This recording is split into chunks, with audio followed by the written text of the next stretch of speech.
And there we go. Hi, everyone. Hey, everyone. Hey, Dan. Hey, Melanie. Kayla, enjoy babysitting. Sorry you couldn't join us. I think it's going to be very interesting. So yeah, we're not gonna read a chapter of Harry Potter. I've been playing around with the old chat AI stuff, and it's just fun to watch it write a fan fiction. So thought it'd be fun to maybe read some stories, and as we're going along, we can come up with some ideas we can punch in and see what it comes up with.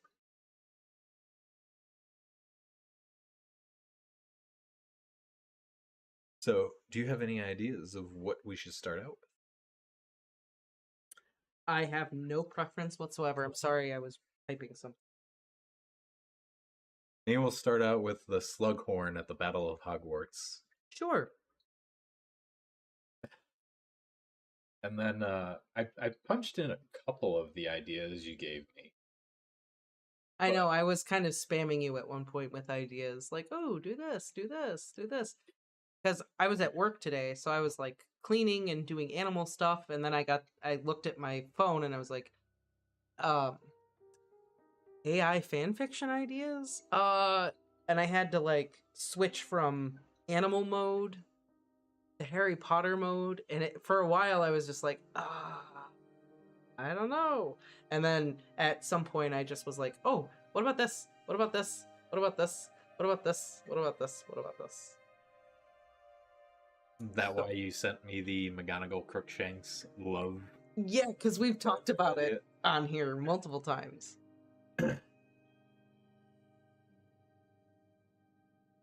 Made a song for a D&D character? Nice. I'm legitimately impressed with how much it understands, puts everything into context. Yeah? Yeah. I mean, I read the one, but I have not seen like the other one. So like one of the ideas you gave me was Sirius and Snape go on a secret mission for the Order. First time I typed it in, I didn't put like write a story or write a fan fiction about it. So it just responded, I'm sorry, there is no canon evidence to support this scenario.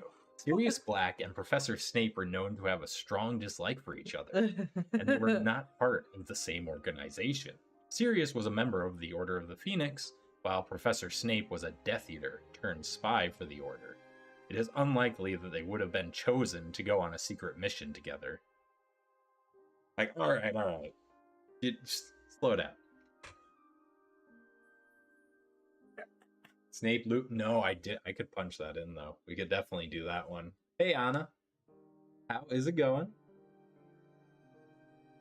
It really is offended by my mistake. It sounds offended, yeah. But that's not canon. I felt like I was talking to you.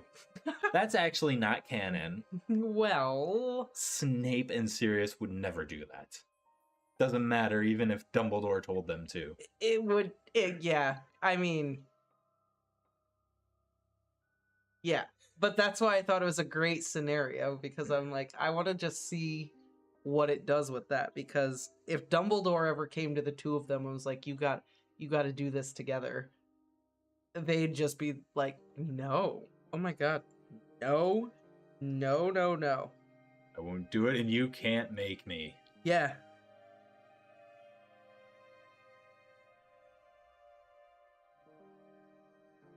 Pretty much.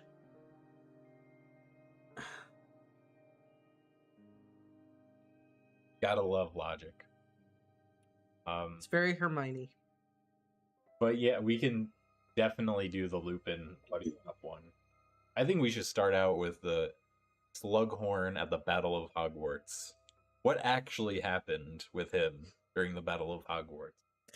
Per the AI. I mean, that's fine. Obviously, ChatGPT or the OpenAI knows their stuff because it schooled me on Harry Potter logic.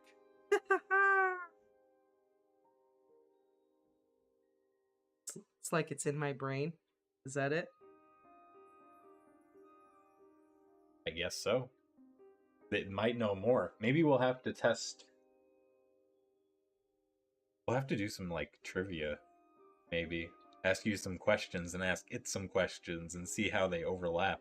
I mean, I am so down. I will kick the AI's ass. The comment section of fanfic? Yeah, pretty much. I don't know. Alright. So, should we begin? Are you almost done? Do you need a few more minutes? I need 1 more minute. Okay, need 1 more minute. Minute. Trivia versus AI sound. Yeah, I know. I would just like to see. I guess it would have to be kind of broad question, because trivia is a little bit too easy. It's, it's just gonna pull some specific answer and that's it. But having that whole scenario where it explains that Snape and Sirius would never work together, that's interesting. Okay. Now I'm done. Okay. Do I have to read this, or are you gonna read this? I think it would be better if you read it, but okay, it is totally up to you. All right, I'll read it. Professor Slughorn at the Battle of Hogwarts, right? That's what we're reading first?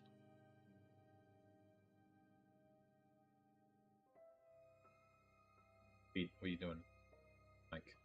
Trying to get this lined up with this. Oh, okay. Because it was down there. Professor Slughorn was feeling quite pleased with himself as he made his way to the Battle of Hogwarts. That Felix Felicis. After all, he had managed to secure a spot on the Hogwarts side of the battle by convincing Dumbledore that his expertise in potion making would be an asset to the fight.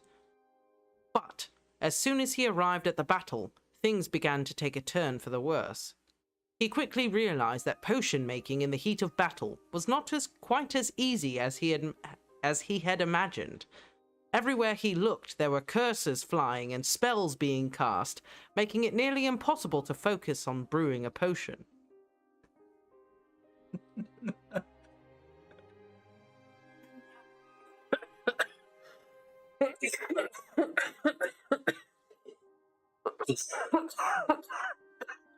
I feel like we have had this conversation when it comes to Snape and like potions and the efficacy of learning potions versus any other defensive. Just as he was about to give up and retreat, he spotted a group of Death Eaters approaching. In a moment of pure panic, he threw the potion he'd been brewing at them, not even sure what it was supposed to do. To his surprise, the potion created a thick fog that engulfed the Death Eaters, causing them to trip over each other and fall to the ground in a fit of laughter. This is like Joker laughing gas. I know. Slughorn couldn't help but chuckle at the sight. He had accidentally brewed them with a silly string spell potion. The Death Eaters were now covered in silly string and completely incapacitated by their own laughter.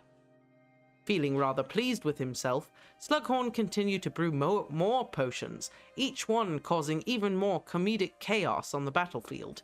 He had never felt so powerful and useful. As the battle came to a close, Slughorn couldn't help but reflect on how much he had underestimated the power of comedy in battle. He had always thought of himself as a serious potions master, but it turned out that a good laugh was sometimes the best weapon of all. From that day on, Slughorn became known as the Jester of Hogwarts for his unique and comedic approach to battle, and he couldn't be more proud. The battle may have ended, but the laughter and memories would last forever. That was so hard to read straight-faced. Oh my god. The Jester of Hogwarts. Take that, Voldemort. You can take our lives, but you'll never take our laughter. Oh man, Dumbledore would have liked that. Yeah, I feel like Dumbledore would have loved that.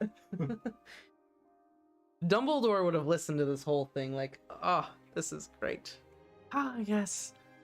Laughter truly is one of the most powerful magics of all. No bog. Most know the Oh my magic. god, I bet all the boggarts in the castle just like exploded.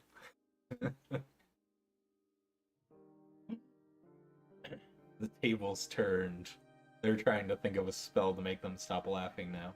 What's Lola? Just get down. You're fine. Lola, you're fine. Dumbledore. Most know the magic of power. Fewer know the power of love. And even fewer know the power of comedy. What is that line he says about music? Music is a magic greater than what we teach here, or something like that. He says something like that. In like book 1 or 2 about music. And I feel like Dumbledore would say something just as wise and poetic about comedy, about laughing. Like, laughter. A magic far beyond what it is that we teach here. Truly remarkable, Horace. Why, thank you, Albus. Like, it would be something like that. It would be something. Oh, this was one. Let me put this one up. So this was one I was like, what if we did that? But what if we made it like copyright friendly? So Okay. instead of Slughorn at the Battle of Hogwarts, this is the story of Snailhorn at the Battle of Pig Bumps. I'm not gonna be able to read it. Okay, I'll try. I will try to read it. Yes. Yep.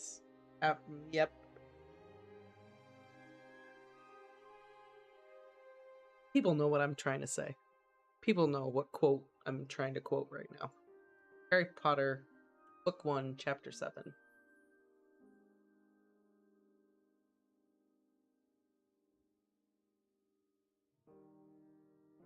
I don't know if I can read this. This is going to be like... No.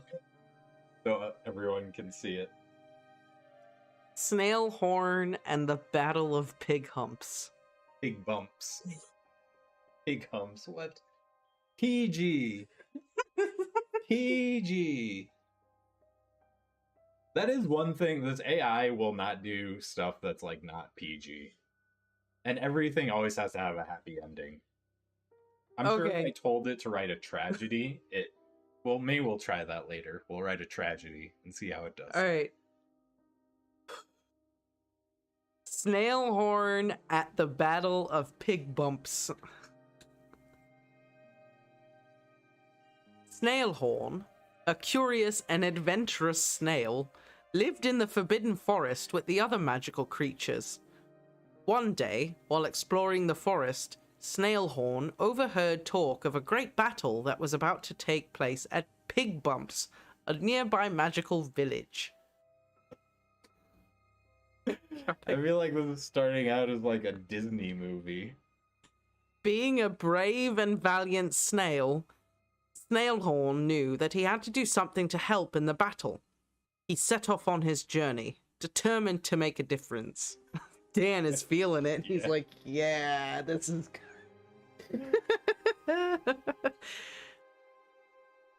As Snailhorn approached Pig Bumps, he could see the battle raging on. Spells flew through the air, and creatures clashed in fierce combat. Snailhorn knew that he was small and not very strong, but he was determined to do whatever he could to help. I think I can. Oh my god, pig farts and rumble roar, right? That's all I can think of is pig farts and rumble roar. He's a lion who can talk.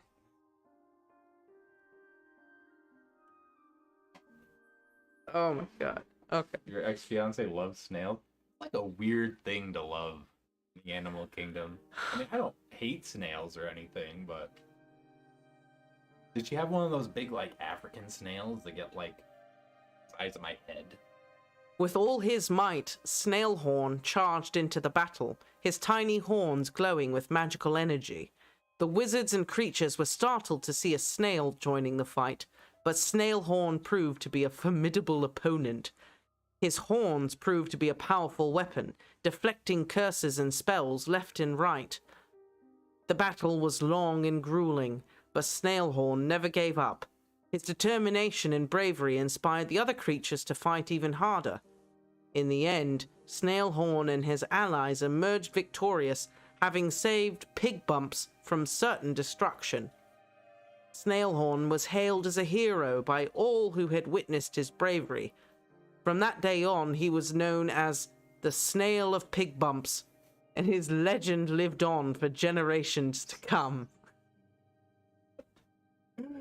I feel like this is a story that Ron would be, like, embarrassed that Hermione and Harry didn't know. You haven't heard about The snail of Snailhorn? right?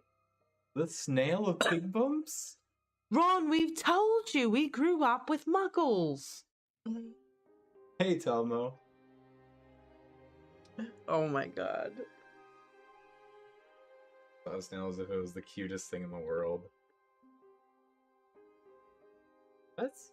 Yeah, I don't know. Like I said, I don't mind snails, but man, they are not cute. I don't care what anyone says. I mean, they're alright. I don't know. I don't have a problem with snails. I don't have a problem with slugs. They're fine. Let's see. Well, here, Dan had one, which was, what was it? Lupin and Sirius's buddy cop, or no, Lupin and Snape. Lupin and Snape as buddy cops. All right. What? I gotta take this. Okay. I take this. Oh, I take Let's this. see. So let's see.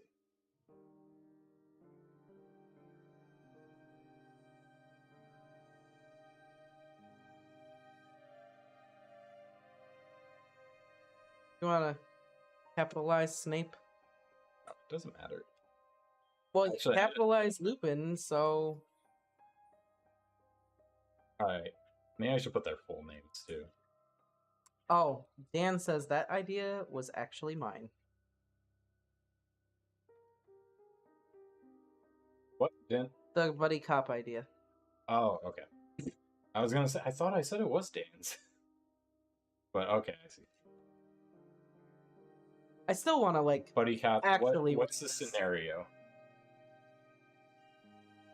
What's the typical thing? They gotta, like, find a murderer, like a serial killer, or like a master bank robber or something. It's usually what it is. So maybe... It's usually a murder or a heist. I mean, it's probably a murder. We're dealing with Death Eaters here. Who are...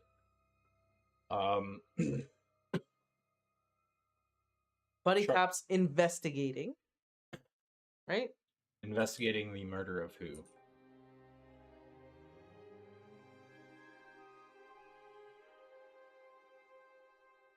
How about Lily? No. Okay. Ew. The We all murder- know who did it. Come on. Fair enough. Give me some, like, obscure person. Actually, I was gonna say Sturgis Podmore is good. Okay. Murder of... Sturgis, how you spell it? capital S, Tur. Nope, IS. Podmore. Yep. Okay. Picture Remus Lupin our buddy cops investigating the murder of Sturgis Podmore. We'll just go with that, and then maybe we'll... Amelia Bones would have been good, too.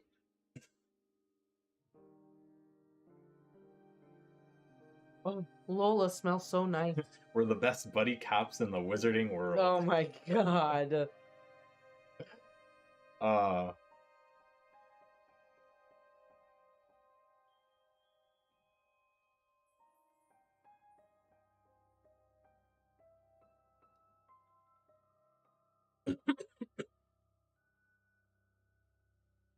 I guess this is the competition you have now. Oh, I could write a better one than this. Are you No, kidding? you could. I'm trying not to read as we go so I can fully react. While it does it, why don't you Wow. pull Okay, up another one? No, it's done. Oh, we gotta read this one next. I mean, why it's done? Weren't there more? Didn't you do? Okay. Yeah, there are more, but I figure we did this. You gotta take this though. Smells so nice. She smells so nice. Clean. Nice, clean Doda. And her nails are sharp. Yes. Okay. Detective Remus. Detective Severus. Feel like there should be a 70s style opening. Lupin comes like shooting out of Gringotts, and then it like freezes on him. Severus Snape stepping out of his You gotta car. do the saxophone part. I can't really. Oh, come on. That was good.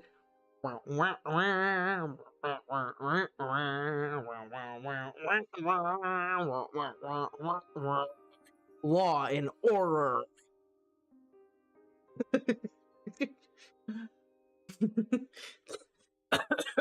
That's pretty. Okay. Lord. Detective Remus Lupin and Detective Severus Snape were the best buddy cops in the whole wizarding world. They had been partners for years and had solved many high-profile cases together. But when the murder of Sturgis Podmore, a well-known wizard, rocked the wizarding community, the two detectives knew that this case would be their toughest yet. The two detectives arrived at the crime scene, where they found Podmore's body lying in a pool of his own blood. The room was in disarray, and it was clear that a struggle had taken place. Lupin and Snape immediately began their investigation, combing through the evidence and questioning the witnesses. As they delved deeper into the case, they discovered that Podmore had many enemies. He had been involved in a number of shady business deals and had made a lot of powerful enemies along the way. That sounds like Mundungus Fletcher, but okay. I was gonna say that definitely. But despite the many leads and suspects, the case remained unsolved. Lupin and Snape were determined to crack the case, and they worked tirelessly, day and night, except on the full moon, to piece together the clues. Sorry, that was ad-libbed. That was not in the thing. They spent hours poring over evidence and interviewing suspects, and they even went undercover to gather information. Polyjuice! Finally, their hard work had paid off. They discovered that Podmore's murder had been orchestrated by a powerful and influential wizard who had hired a group of Death Eaters to carry out the deed. Lucius Malfoy? Anyone? Maybe? Lupin and Snape knew that they had to act fast to bring the killer to justice. With their evidence in hand, Lupin and Snape confronted the killer and brought him to trial. The killer was found guilty and was sentenced to life in Azkaban. Lupin and Snape had once again solved a high-profile case and had brought a dangerous criminal to justice. Thanks to their unwavering dedication and their unbreakable friendship, Lupin and Snape had once again proven that they were the best buddy cops in the wizarding world. I love how the AI and most fan fictions, like, have the same depth. They got the evidence, brought him to trial, and he went away for life. The end. Life in Azkaban. Stinker. I don't want to demonetize this stream. I was gonna say, YouTube's new strict laws. I know. I know. I feel like last time I said I dropped bombs left, right, and center. The unbreakable friendship. That's right. Like, I think it is my destiny to write the Snape Lupin buddy cop. fan fiction. Yeah, I think so. And Sirius has got to be in it somewhere. I don't know if he should be like... I think he should just be like another cop in the precinct. Something. I'm not sure yet, but Dumbledore is the Holt of the story. I can see it. Lupin's Peralta. Snape is what's her face? The black-haired girl. Yeah, That's Snape. I can see it. Real fanfic, you know what? Oh yeah, oh yeah. They'd be driving or flying on their brooms, whatever. And Snape would just be like, "Oh, out for a little flight in the moonlight, are we?"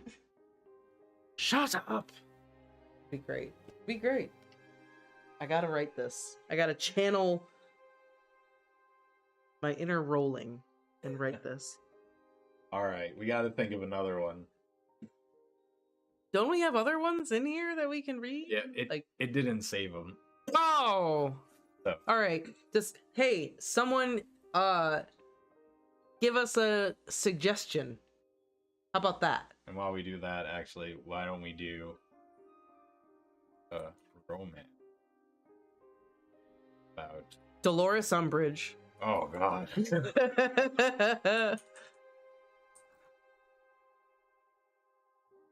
And I'm trying to decide if I should pick Filch or Cornelius Fudge. Or someone else. Professor Trelawney. Ew. What? Gross. Why is that too? I don't know. Umbridge and Hagrid. Should we? Oh man, I don't know. Umbridge and Ferenz, the centaur. Oh, you are a large half-breed, aren't you? That was gross. I'm very sorry. I'm not doing that now. And McGonagall? Oh god. Oh, Sirius's mom. Oh my god. I'm doing that.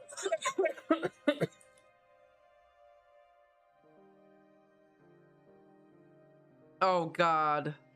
What should it include? Give me some things to make sure, like, should it end in tragedy? Should we try to see if it can write a tragic ending? Can you put in melodrama? No, include I don't know. I don't want to say anything and make it worse.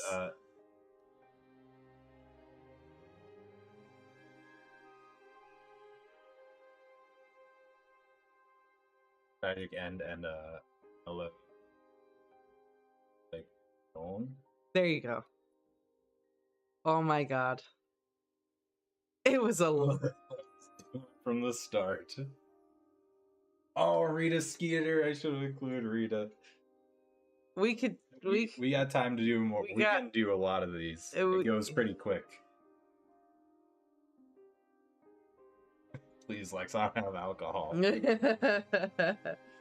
Crookshanks and Mrs. Norris. Oh. That's actually a pretty good one. Actually believable. Trying not to read too much. And Walter.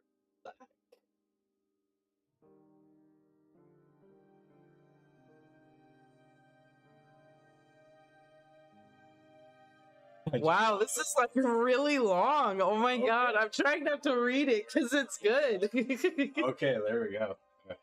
All done. Oh my god, Ding. It's so good. All right.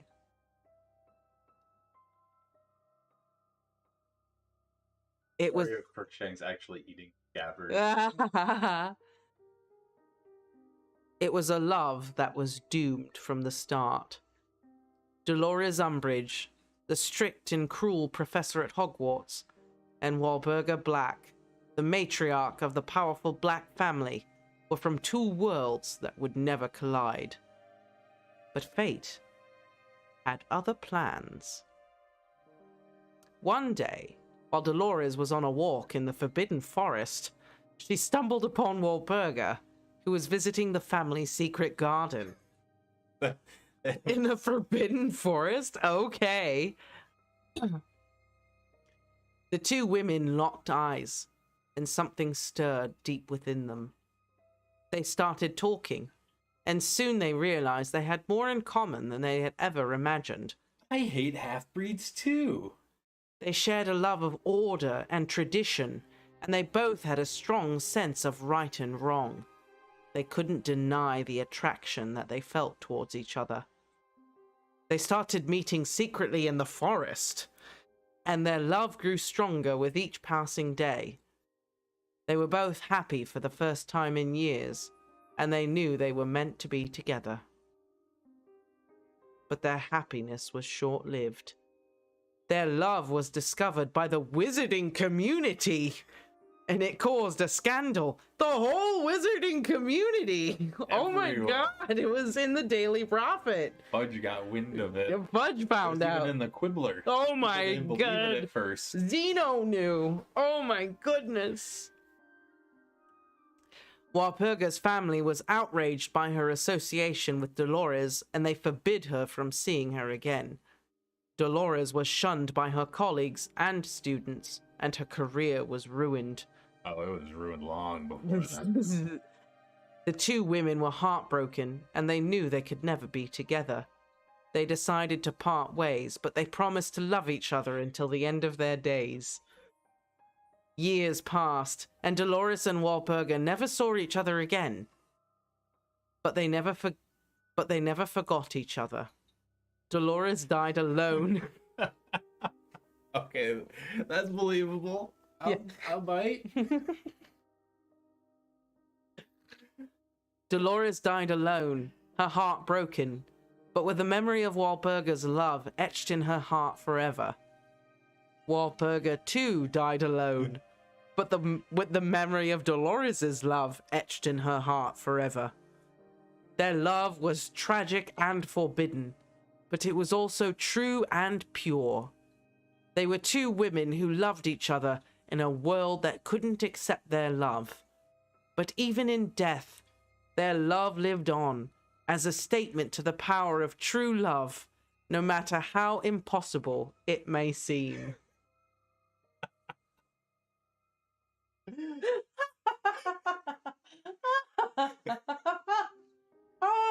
Oh, I'm dying.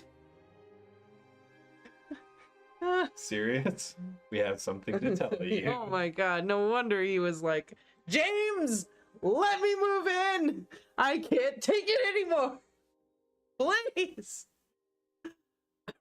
Dan's like, you better save these. Oh, I will. Oh my god. Oh my god. Oh. Copy them to a text file. Yeah, I'm definitely going to do it. Padfoot trying to prank Mrs. Norris and mistakenly pranking McGonagall. Oh, this is the best one yet. This one was so good. Oh, my heart, I'm dying. Alright. Oh. So we're gonna do a Padfoot trying to prank Mrs. Norris and mistakenly pranking McGonagall. Oh wait, we had one other one. Just because Melanie posted hers first, we'll do that first. Crookshanks and Mrs. Norris. Falling in love, right? I'm assuming. All right, I'm gonna. Could this be a tragedy, a comedy? I don't know. The tragedy was really good. Hardcore romance. Not hardcore romance. I feel like that could get weird with cats. Lola, Okay. I love you, Lola. So, you want to do tragedy again? I mean, that was so good. All right. It was so good. Pixar adventure. That's what Dan said. A Pixar adventure. With Mrs. Norris and Crookshanks. Why is this Doda so cute? It's a baby Doda. It's a baby Doda. It's a baby Doda. Fall in love Oh. while hunting down Wormtail together. Yeah, why not? Because that's Crookshanks' whole thing. Or what if we did like while hunting down troublemakers? Something. Sure. I'm gonna pee because Okay. oh my god, I laughed so hard. I knew I was gonna laugh. Okay, write a romantic tragedy where Crookshanks and Mrs. Norris fall in love while hunting down troublemakers. Any other specifications for this?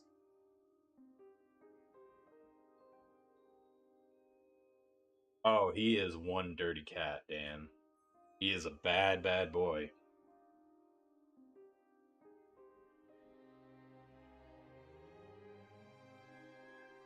Oh, wait. Someone said Rita Skeeter for the last one. We're going to put Rita Skeeter in this. But are caught by Rita Skeeter. I should capitalize that. I don't know if he'll know if name it. Alright. So I think we'll do that.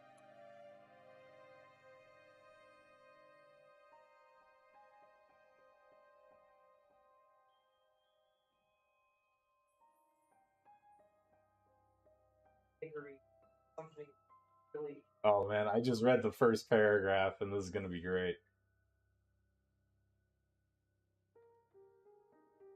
What you gonna do when the cats come for you?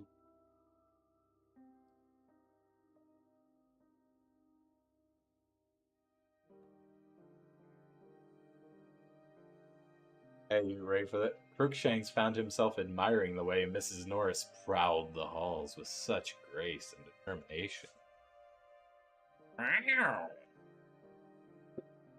Oh, this one's kind of short. I also included that Rita Skeeter catches them. We're including Rita Skeeter in this one because we did it. Oh my god, okay.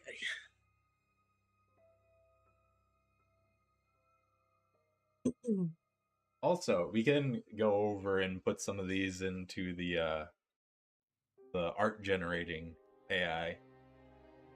Let's see how they come out. Let me do it. Because this will do it in 5 seconds. Wow. On the thumbnail of this, I'm hurt. the dude who looks like he's running around with it kind of looks like feces in his hand is actually what I got when I typed in Slughorn in his green pajamas at the Battle of Hogwarts. That's what he looks like. Crookshanks, the orange and fluffy cat, and Mrs. Norris, the grey and scrawny cat, had always been rivals. They both patrolled the halls of Hogwarts, hunting down troublemakers and keeping the students in line. But one day, something changed. Crookshanks found himself admiring the way Mrs. Norris prowled the halls with such grace and determination. And Mrs. Norris couldn't help but be drawn to Crookshanks's playful and mischievous nature. Slowly but surely, they found themselves falling in love. Yeah. They kept their love a secret, knowing that their relationship would not be accepted by the other cats and the professors. So they met in secret, sneaking away from their duties to be together. They would spend hours cuddled up in hidden corners of the castle, purring contentedly as they whispered sweet nothings to each other. But their happiness was short-lived. Rita Skeeter, the infamous gossip columnist, caught wind of their forbidden romance and decided to write an exposé. She followed the couple, taking secret photos and recording their conversations. What? What conversation? And then he said, "Yeah." Le gasp. The story was published in the Daily Prophet, causing a sensation in the wizarding world. Cornelius Fudge being like, oh my god, Merlin's beard! Now cats are gonna want to get married. Crookshanks and Mrs. Norris were humiliated and shamed. They were no longer welcomed in the castle and were forced to leave Hogwarts and to move away from each other. Aw, poor Filch. Poor Filch is collateral damage. He'd have to leave too. Or Hermione. Hermione could... They just send him to the Weasleys and then Hermione will see him. Fair enough. Heartbroken and alone, Crookshanks and Mrs. Norris spent the rest of their days pining for each other. They never forgot the love they shared, and they knew they would always love each other, no matter what the world thought. Their love had been doomed from the start, but they knew they would never regret it. They were two cats who had dared to love against all odds. That's that line right there. They were two cats had to... I can't... They had dared to love against all odds. They were two cats who had dared to love against all odds, and they had been punished for it. But even in tragedy, their love had been beautiful, and it would live on forever in their hearts. I love how it's always the love will live on in their hearts. We should get that on a t-shirt. They were two cats who dared to love against all. I gotta write that one down. Because we should definitely make that into a shirt. Oh my god. Yes, please. Oh my god. Hogwarts cat romance shocks all. I feel like that's a Quibbler article. That would be true, but no one would believe. Two cats who had dared to love against all odds. That's gotta be a shirt. Come on. Oh man. That's great. What's some burning question in the Hogwarts world that like have bad answers or no answers that we can ask? I feel like everything has answers, so I'm not the person to ask. How about this? What happened to Dolores Umbridge? I actually know what happened. When the okay. Oh, you when the yeah, I don't know what happened when he was her away. Forbidden Forest. I was gonna say, like, how do you know? Okay, yeah, that I don't know. In the Harry Potter series. I had to think there for a second. Don't read it. Okay, I won't read it. But it's gonna be an actual ant. It's not gonna be like a fan. It's not gonna be fun. It's not gonna be Which fun. weekly articles are closer? Yeah, you're probably right. Would you agree? Which weekly articles are a little bit closer? Yeah, for sure. For sure. In the Harry Potter series, Dolores Umbridge is taken away by the Centaurs in the Forbidden Forest after she attempts to take control of them. The Centaurs are known for their wild and untamed nature, and they do not take kindly to being controlled or ordered around. In the books, it is not specified what happens to Dolores Umbridge after she is taken away by the Centaurs. It is implied that she was humiliated and possibly injured by the Centaurs. It is also likely that she was left in the Forbidden Forest, as the Centaurs do not have any interest in keeping her or doing any harm to her. It is important to note that the books and movies do not show exactly what happened with Dolores Umbridge after the Centaurs took her away. It is left to interpretation of the reader, and it is not canon. Not canon. Basically, think what you like, people. I guess so. I want to know what this came up with. She was humiliated, injured, and left. Humiliation can mean a lot of things. I know, I'm thinking of like Game of Thrones, you know, Cersei and the Walk of Shame. Shame. They swat her with their horse tails. And throw horse manure at her. Yeah. Throw their poop at her. Try to hit her on the fly. So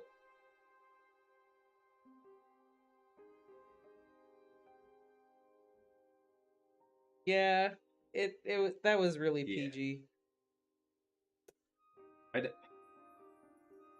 I want to try to see if it'll make it explicit, but I'm afraid that it might make it too explicit. Right, that'll be too much. Okay. We had another suggestion, which was Hatfoot trying to prank Mrs. Norris. Oh, right. Pranks McGonagall. Good thing, because I was thinking of some really awful stuff over here, so that's better. Wait, I want to. Wait, yeah. I just forgot how to spell serious. Yeah, that's.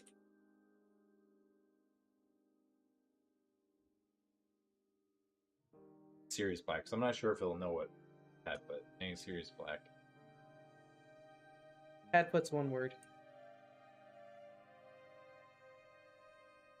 Hatfoot. Guys. See, my brain is immediately going to like really terrible places. Like, so I feel like I should not be allowed to make suggestions.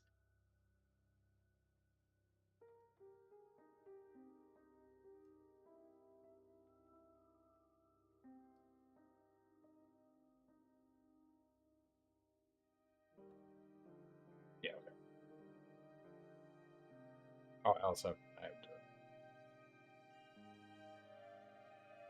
Mrs. Norris isn't an animagus, though. But okay.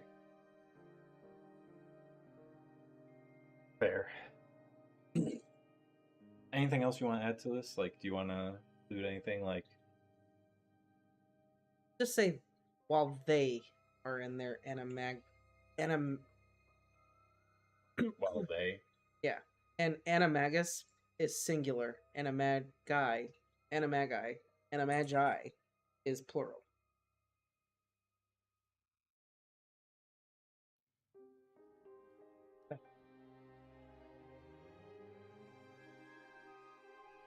Dumbledore saved Umbridge. He probably did.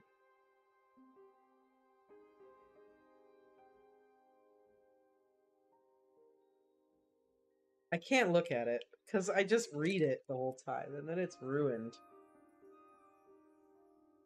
I know. Don't read it. Okay, I won't. I won't. I've got my. Oh yeah, that's right. I do remember that because he had to go out to the forest and talk to the centaurs. I ate so much dust today.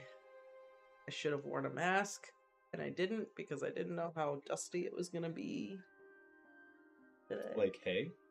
Got hay fever? No, we swept up all the mulch in the sloth enclosure, and it's so dusty.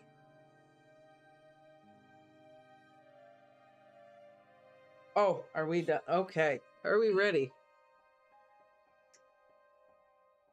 Sirius Black, also known as Padfoot, was known for his love of pranking.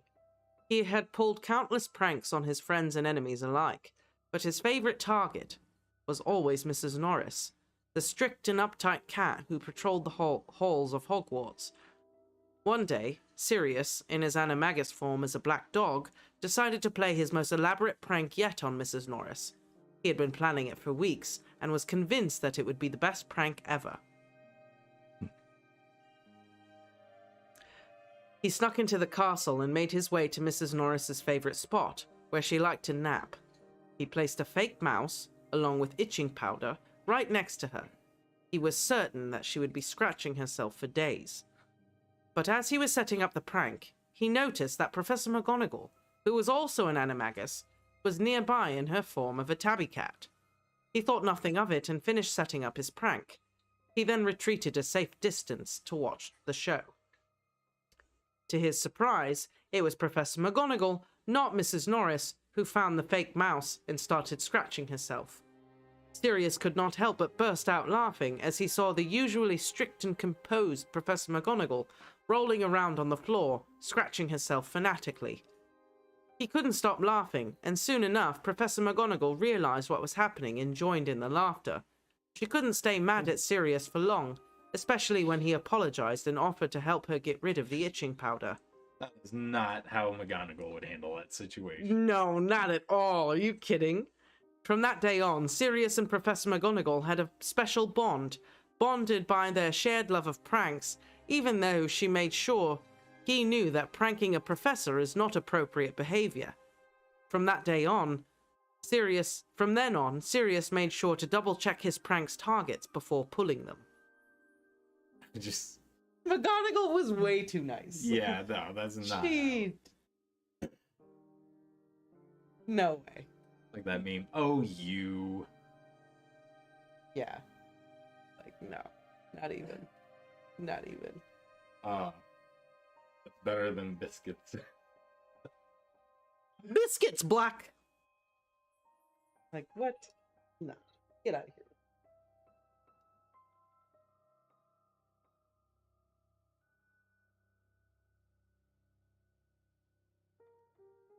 This one. I think, so far, the Dolores Umbridge and Walpurga Black story is the best one.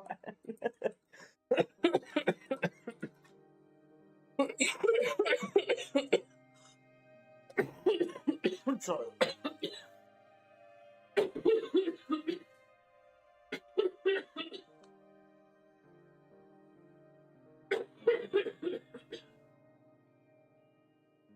We're going with it and mashing them up. Oh. Dolores Umbridge and McGonagall go on a date.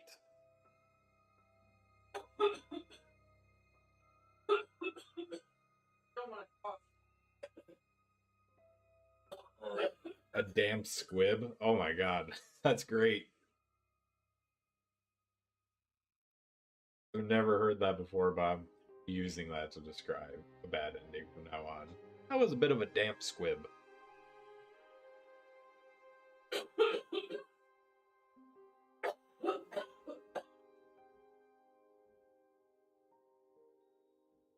Yeah, she must have had some catnip. She must have had some catnip, like, on her. And that's the only thing, like, unless you specify that you want a tragedy or a certain type of ending, everything always ends in sunshine and rainbows with the AI.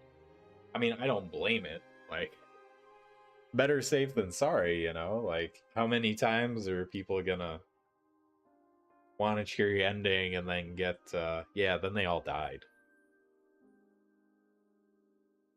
I guess Martin wrote an AI algorithm.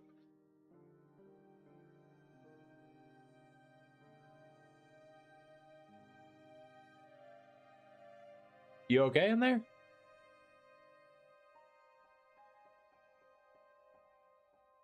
That. Or story because everyone dies. I mean,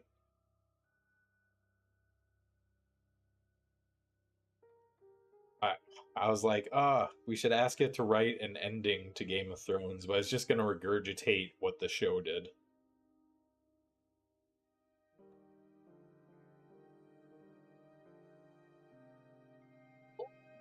The Dursley. Voldemort. Oh my god, that's great. Well, here, I'll write that.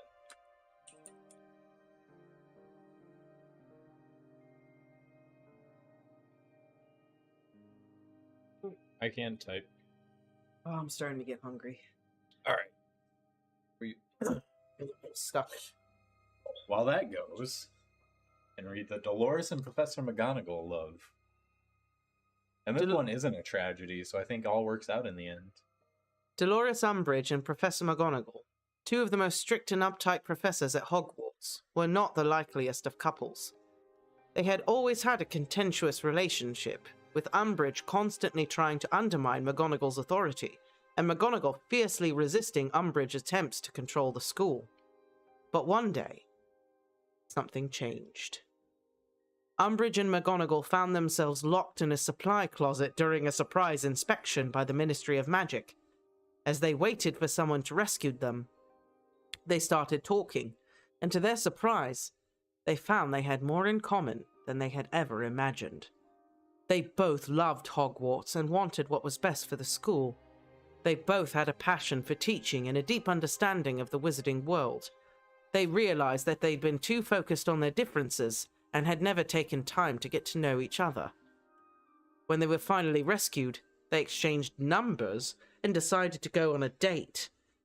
They went to Madame Puddyfoot's tea shop. No. Oh my god, they pulled the tea shop out. They have great biscuits. A quaint and cozy cafe in Hogsmeade. They talked for hours over tea and scones, and they laughed more than they had in years. They discovered they had a lot of chemistry. Ooh. So, Dolores, you say you like cats. They discovered that they had a lot of chemistry, and they enjoyed each other's company.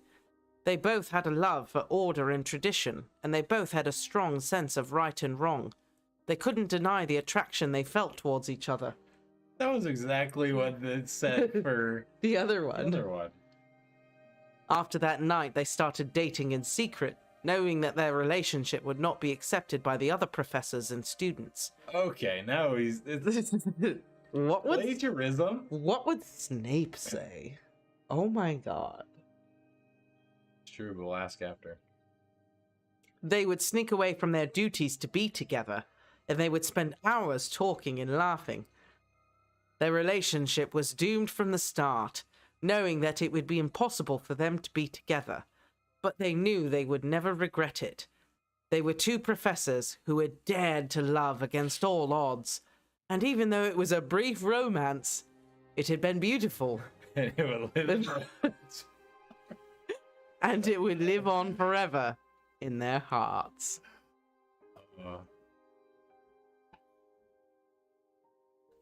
Oh man, what is this one?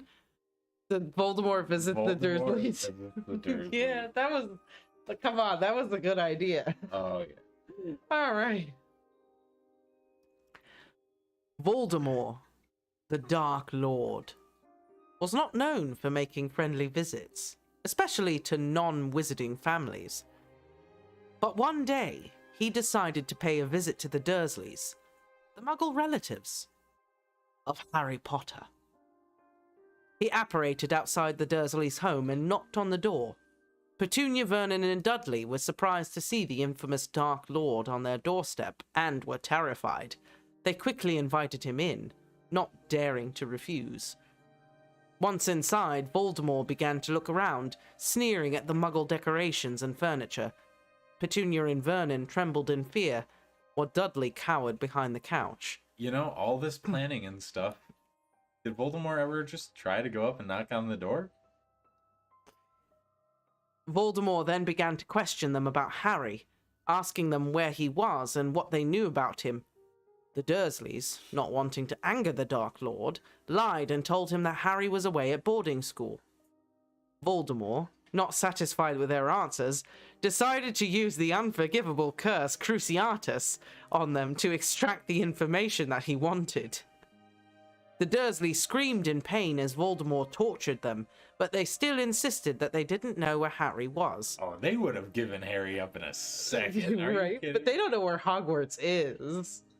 Still would have said. And Vernon probably would have called it pig farts. After a while, Voldemort, believing that they were telling the truth, decided to leave, warning them that if they ever dared to betray him or hide Harry from him again, he would return and finish what he started. The Dursleys were left bruised and trembling, but relieved that Voldemort was gone. They packed their things and left their home, never daring to return again. It is important to note that this scenario is purely fictional and is not canon in the Harry Potter series. The Harry Potter series is a work of fiction, and the character of Voldemort is portrayed as a villain with no redeeming qualities, and it is not in his nature to make friendly visits, and his actions are violent and cruel. To clarify. Just to clarify. Yeah, in case we didn't know how Voldemort operates, how he feels. Let's see.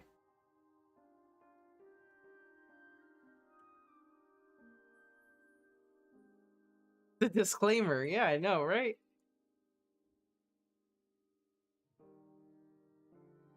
How would Sirius feel about that? It is...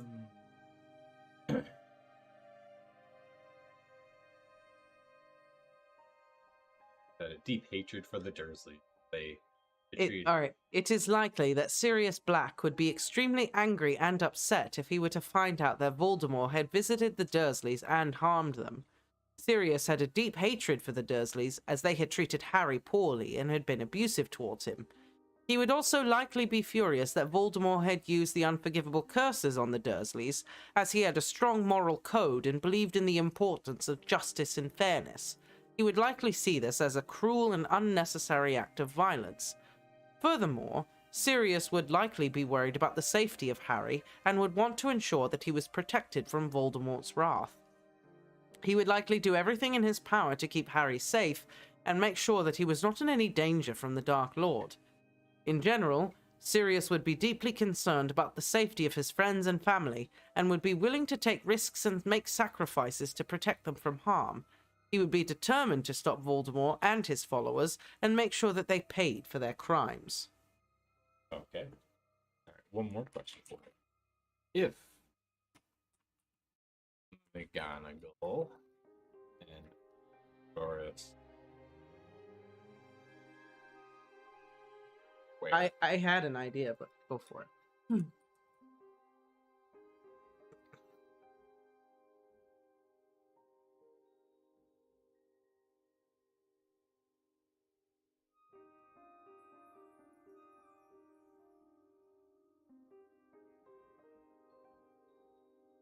If McGonagall and Dolores Umbridge were in a romantic relationship, what would Dumbledore think? It is likely Dumbledore would have mixed feelings about McGonagall and Dolores Umbridge being in a romantic relationship. On one hand, he would likely be happy that the two professors had found happiness and were able to look past their differences.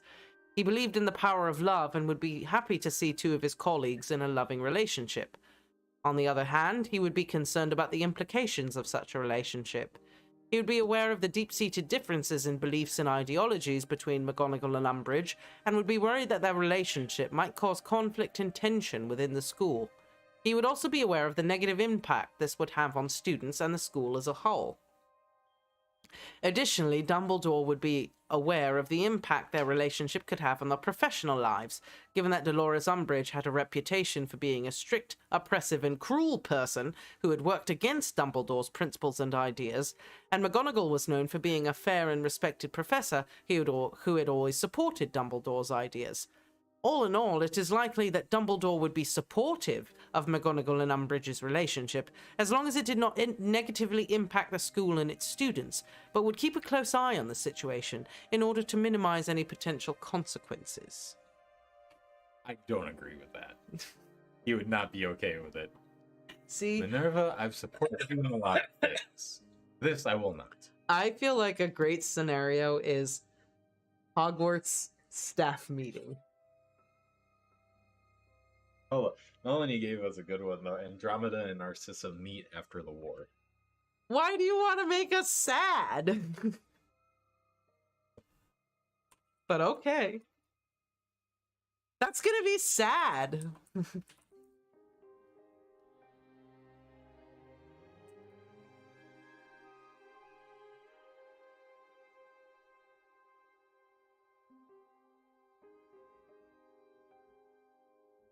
They're not sisters-in-law. They're real sisters.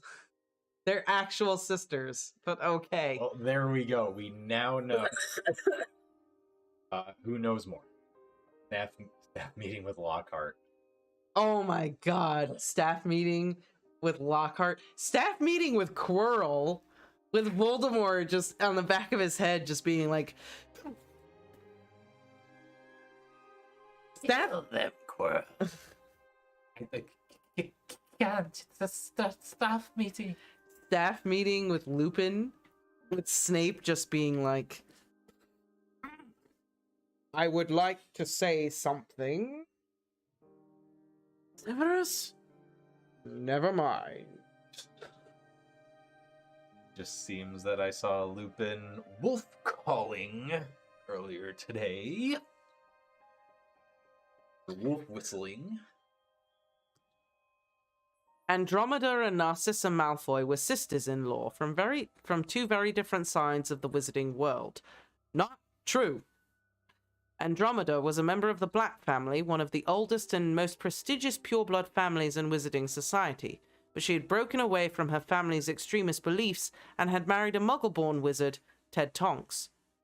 Narcissa, on the other hand, was a Malfoy, one of the most prominent Death Eater families, and had always been a loyal supporter of Voldemort and his ideology. After the war, when Voldemort was defeated and the Death Eaters were captured or went into hiding, Andromeda and Narcissa would have met as the two sisters-in-law, coming from different paths, but with a shared family history. It is likely that their meeting would have been tense and emotional.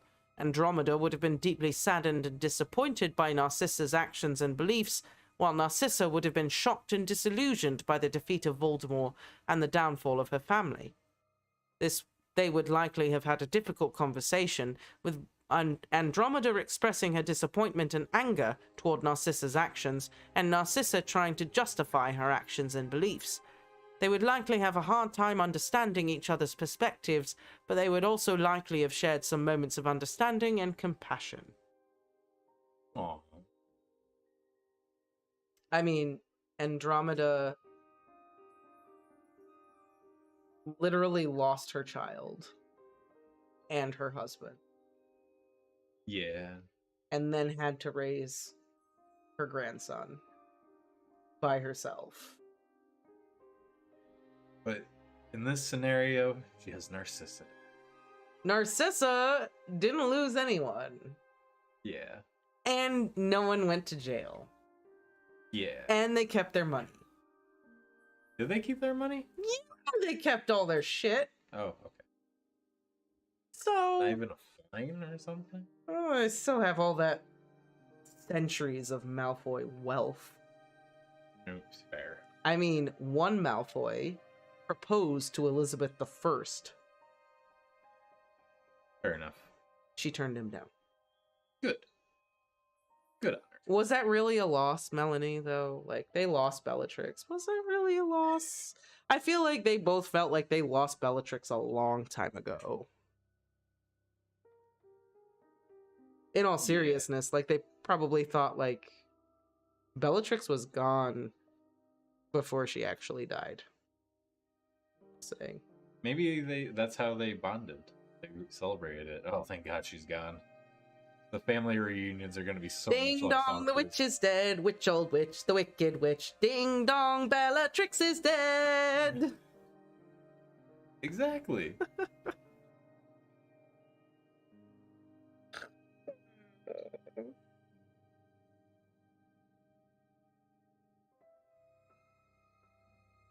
Narcissa would have loved Bellatrix. Yeah, that's true. I was just being silly, but yeah, Bellatrix and Narcissa were still close. Like, Bellatrix goes with Narcissa to Snape's house in 6. Like, Bellatrix teaches Draco occlumency. Yeah. Like, Narcissa and Bellatrix are still close. Oh, they have to be. Death Eaters together. You gotta hate together, I guess. That's right.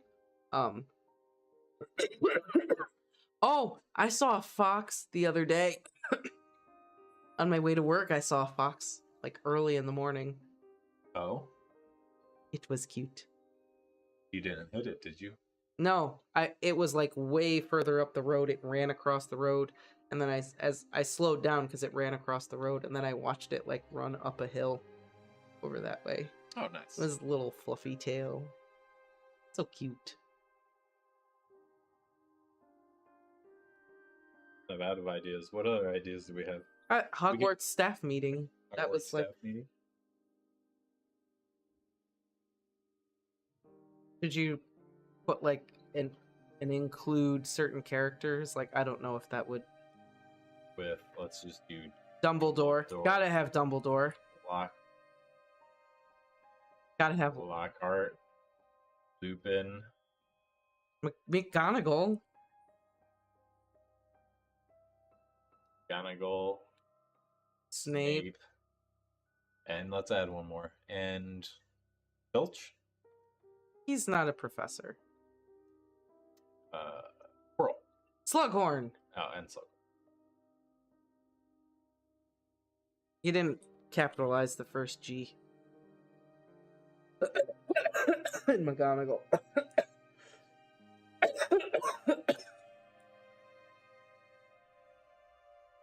Flitwick. Someone said Flitwick. What should it be? Comedy, tragedy? Might be funnier as a tragedy. You do whatever you want. Put Flitwick in there too. Put them all in there. Because Flitwick is, I mean... Flitwick? Is it spelled like that? There's a C. It's CK. Yeah, there. Okay. Slughorn. What are they discussing?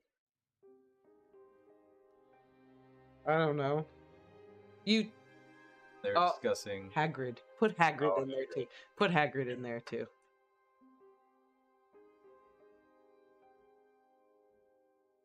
Discussing the budget for next year.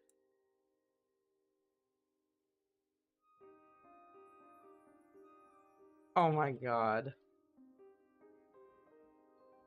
Oh no! Is it too big? I don't know. Try it again. We'll refresh the page. And saved them all. Alright, nice. Paste that in and see if it goes. There we go.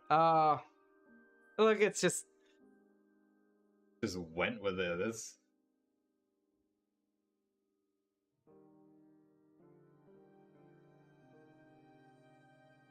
The Harry Potter fan club.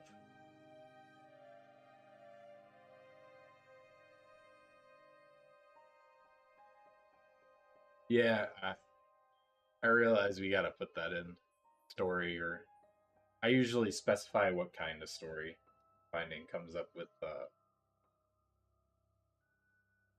some better results. oh my god. I just reading it. Sorry, I just caught like a part of it. I was like, oh my god. I wrote it as a tragedy. Oh god. Someone is going to live on in their hearts forever.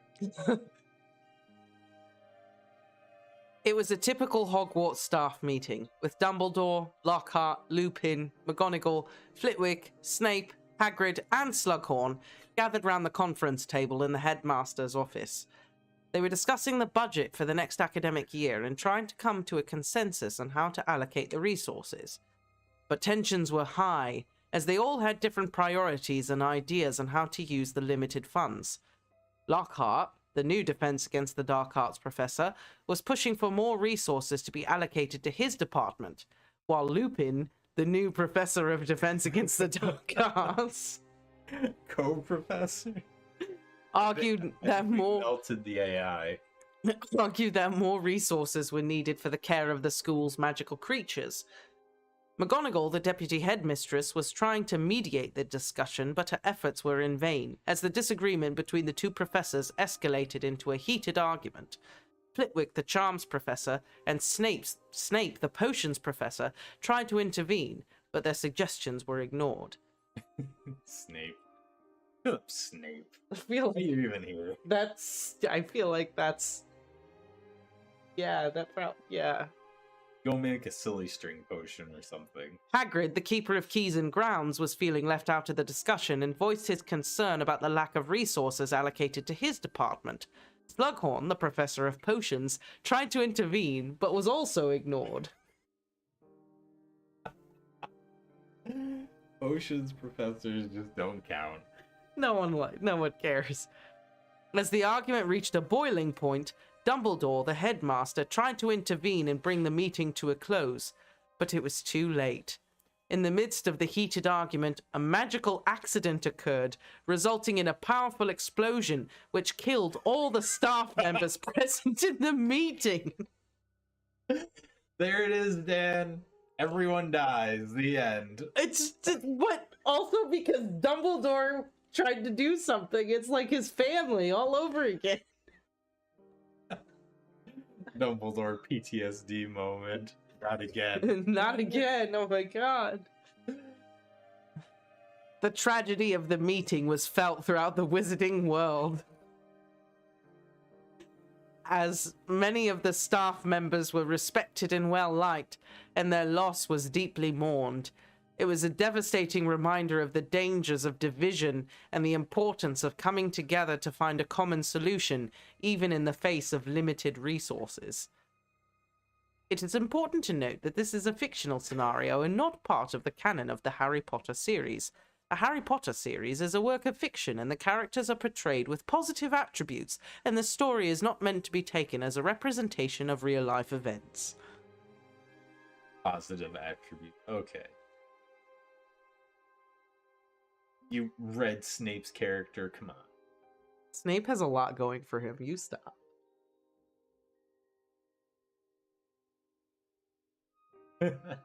Serious ticking bomb. Now there's only one non-ghost. That's right. All the teachers are ghosts.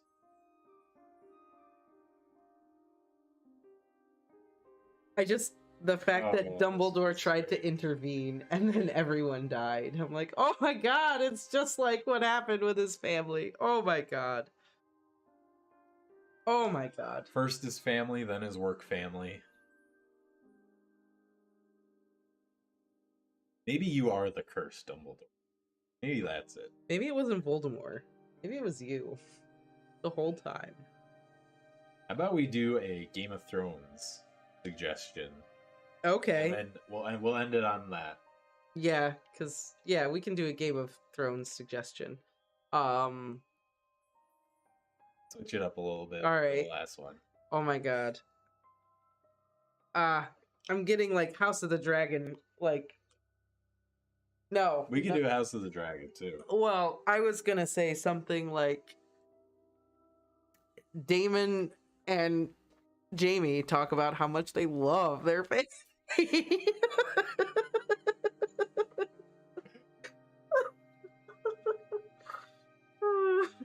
That's bad. Don't do that. They talk about how much they love their sister. Well, Rhaenyra. Arya Stark discovers America. That's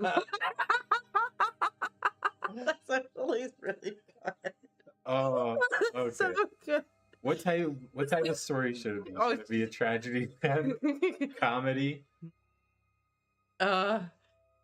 Melanie.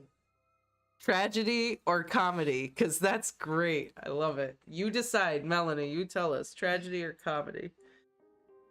A romance? Oh my god. Arya Stark meets Quoquewum. Arya falls in love. Columbus. Comedy. Comedy? Alright.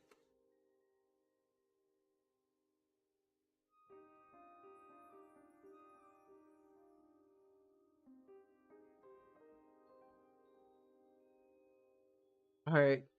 Alright. Are we just leaving that? Anything else I should? Nah? Or should you say America or the New World? We'll do America. Okay. Yeah, because we might get some freedom stuff in there.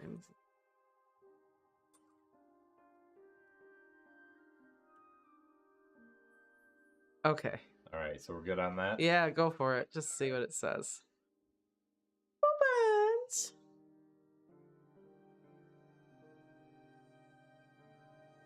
Alright, no looking. I can't Don't look. Don't look. Don't look. Don't look. Oh my god, Dan, it's so funny you mentioned Monty Python, because I talked about Monty Python today. Because someone mentioned that someone was a lumberjack today. And I was like, you ever hear the Monty Python lumberjack song? They were like, no. I'm a lumberjack and I'm okay. I sleep all night and I work all day. I wear high heels, suspendies, and a bra. I wish I'd been a girly, just like my dear papa. Totally did not sing that right. Skipped some lines, skipped some verses, but yeah. Alright, there we go. Ooh, okay. Alright, here we go. Arya Stark, the fierce and determined young warrior from the land of Westeros, had always dreamed of sailing to new lands and seeing the world. So one day, she gathered a crew of her loyal companions and set sail on a journey across the seas. After many months at sea, they finally reached the shores of a new land, a place called America. Arya and her companions were amazed by the sights and sounds of this new place, with its towering skyscrapers, bustling cities, and strange new customs. Skyscrapers. Picturing Arya landing in a modern day city. Just picture Arya landing in the middle of New York. Like, what? As they explored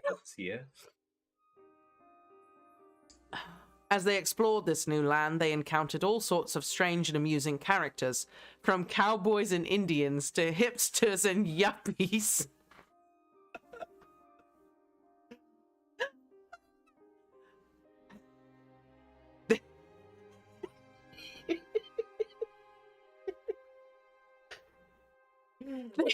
They were especially taken by the fast food restaurants, where they feasted on burgers, fries, and milkshakes, a far cry from the fish and stew they were accustomed to. Oh man, they got America accurate. USA, USA, USA. One day, while exploring the city, they stumbled upon a group of people dressed in medieval costumes who were pretending to be knights and ladies. Arya, who was a skilled warrior and who had lived in a medieval-like world, couldn't help but laugh at the absurdity of it all. Arya and her companions also found themselves in a series of comedic situations, like trying to navigate the subway system, attempting to use a drive-thru, and trying to understand the American politics. So you kill your king every 4 years. Despite the culture shock, Arya and her companions had the time of their lives. They made new friends and had many adventures. They eventually sailed back home, but not before stocking up on burgers, hot dogs, and pretzels as a reminder of their hilarious journey in America. Just in case you guys don't know. We gotta read the disclaimer. It is important to note that this scenario is fictional and not canon in the Game of Thrones series, and it is not meant to be taken as a representation of real-life events or cultures. Just in case. Airplanes overheard. Dragon! Oh, man. Oh, man. The subway system is the dragon. I mean, sometimes it kind of is. Yeah. Especially when there's a train down. That is obnoxious. I've only rode the subway like twice. Really? Yeah. Melanie, every time I've been to New York, except with him, the last time I went with him, every other time I've been to New York, it's been for like a week or a couple. The only transportation I use is the subway. I refuse to take a taxi. I refuse to do anything. I will take the subway. No, I am not taking a taxi places. F that. Why not? It's way too expensive. The subway is so much cheaper. That's true, it is. Yeah, it's a lot cheaper. It's so much cheaper, and I feel like it's really not that hard to figure out. No, I don't think so. I mean, I used it a couple times, and it wasn't super complicated. I will never, like, anytime I go to the city, like, if we go to Comic-Con, that's different, because we could just walk there. Yeah. I mean, that was nice. But, like, the last time I went to Comic-Con, I stayed by Washington Square Park. Mm-hmm. There's no way we're gonna walk there. No way, it's too far away. Just wake up at, like, 4 in the morning. You'll be fine. Honestly, either way, you'd have to wake up at 4 in the morning to get in that line at Comic-Con. Oh, we didn't mess with that. We just woke up and got there. Like, when you got there? We got there when we got there. Like, the first day we waited in line. But I was going to say, the first day we got there, I remember we went, like, we followed the line around the block, and then it looked like the line ended. So we got in line, and they were like, no, line's back there, because it went around another turn. Yep. And we ended up having to walk, like, 3 blocks away to get to the end of the line. So I just figured, we did that the first day, and then after that we're like, let's just get there like later, and then we could just walk in. Yeah. But we also had like the 4-day passes, and we didn't like, there was a different line for that. Gotcha.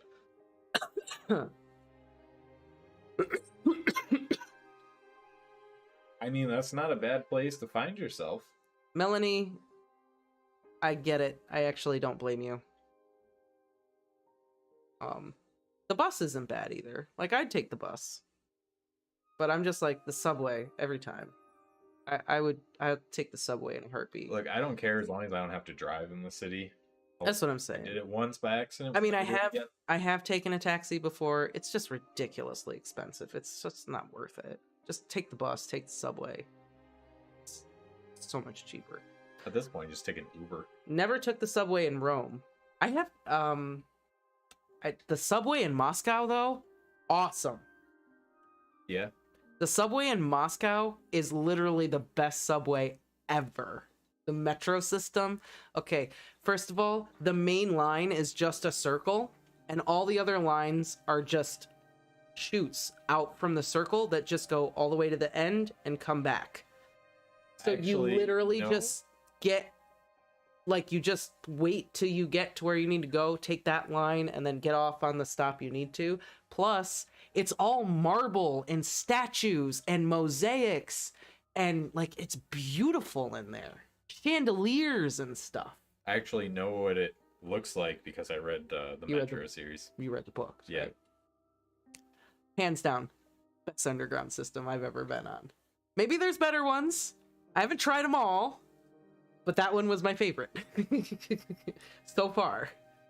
Maybe the London Underground is better. I don't know. I've never been there. Well, we'll have to see one of these days. Right. But on that note, you said you were hungry. I am. I'm getting hungry. I am getting hungry. It's not, though. The Moscow subway is really cheap. It's super cheap. It's a lot. Yeah, I mean, it was designed by. So the Moscow subway was actually designed by Stalin. Stalin wanted, like, the nicest underground ever to represent the triumph of the communist state and how glorious it was. So he had this subway built. Because when you go down in there, like, it's fancy, it's marble, it's chandeliers and stuff and mosaics, but, like, all the mosaics are, like, communist propaganda. The statues are, like, Vladimir Lenin. Like, it's very much, like, communist Russia in theme. So it was designed to be, like, this pinnacle of, look how great the USSR is. Look at what we can do. But now it's like a piece of history, and it's still really beautiful, and it's really nice.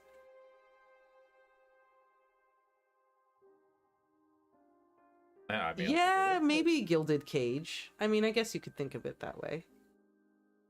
I mean, because it was the Stalin era, so yeah, not a good time. Aren't there rumors that he built, like, secret bunkers down there and everything too? Can't confirm. I only rode the thing. I didn't look for stuff. It's just cheap to ride and comfortable and very pretty. An artist can be paid by the government. I mean, yeah, those artists probably made a killing. That's doing true. all that. That's true. Or maybe they didn't, and they just said, "Yeah, you know, you're doing it for the publicity. So many people are gonna see Doing it for this." the exposure. Yeah, you know how many people are gonna be using this metro? They're gonna be flocking to you. It's great. Ugh. Everyone needs a large marble statue of themselves. Right? But yeah. Anyway. Yeah. All right. This was fun. This was fun. I enjoyed this. I laughed. See, I cried. AI isn't totally bad. That was entertaining. I think the Arya story was one of my favorites. Aria was great. Oh, the skyscraper. Right about America. Skyscrapers, hot dogs, Burgers. milkshakes, Pretzels, fries. Taxi cabs. America. Subway. Literally just New York City. Yeah, that's it. That's New York. Yo, you're welcome. You're Yeah. welcome. Saturday we'll be back, and we'll probably do something more, Serious? strict Harry. Yeah, we'll do something a little more serious, maybe. You hinting at a serious chapter, right? Woof. How are you spelling that serious? All right, everyone, have a good night. Have a good night, everybody. We'll see you Saturday.